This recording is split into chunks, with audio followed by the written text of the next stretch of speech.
STL, or the Center for Animal Rescue and Enrichment, was founded officially in August of 2018, and we were hired by the City of St. Louis as the established shelter partner to run the animal control shelter in the city. We're a little branch of people who have been working in the animal welfare world for, we have a lot of knowledge, a lot of years combined, all the staff.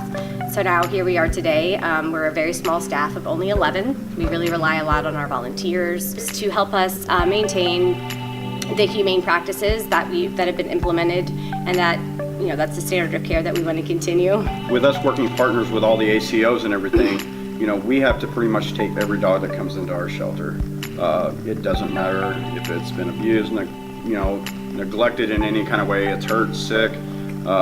We pretty much have to take every single animal that comes into our shelter. We balance that out week to week, we make it work, and we're just all a great big family, and that's what makes this stay so positive. We're really a tight-knit family.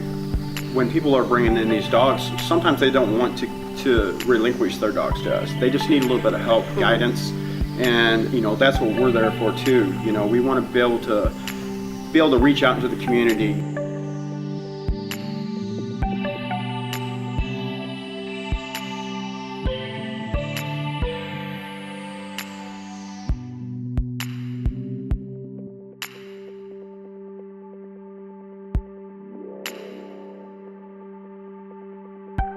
We have so many wonderful rescues that we work with who are consistently pulling tons of dogs for us that are kind of keeping us afloat.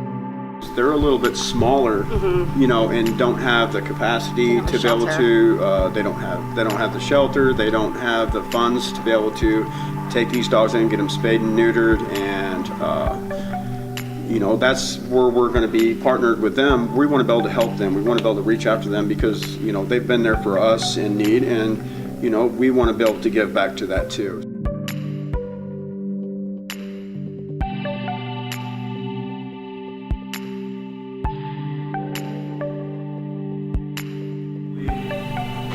Going to be used for a lot of our other partners that we've got with us. If they ever need places to train or anything like that, they'll be able to come here and be able to utilize this room. We want to also have humane education classes as they pertain to safe dog handling skills, how to safely break up dog fights, how to do safe dog introductions.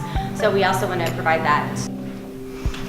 This is going to be our vet clinic. So we'll both do all of our spay and neuters in here, all of our vet checks, basic clinical stuff, that they need to make this work for the community. We'll be renovating this place, and we're going to be, turning this into our cat room. It'll have couches in it to where, Wayne was saying, they can come in here, and a lot of your people that don't have jobs and stuff like that, they can come in here and just spend time with the cats. They can, and we're going to have a free roaming area too, where cats will not be in cages. They'll be able to just kind of roam free and have fun, and it's going to be awesome. It is.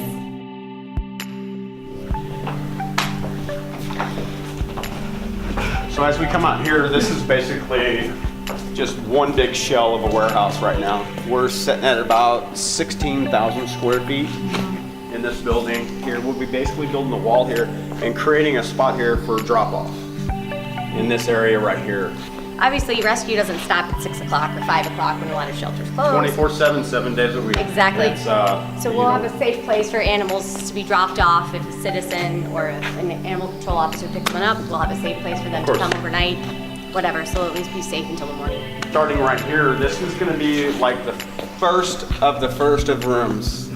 This is going to be our scholastics room right here. This is where the kids are going to be able to come here and read books to the dogs. Obviously, we'll just have apartments here, so that way they'll have a nice, quiet, more humane, stress-free shelter stay. We're all about helping people stay with their pets, and a lot of times, there's a situation where somebody who is a victim of domestic assault or something, and they have to go into a shelter situation for the safety of them, maybe their children, but they don't want to leave their animals.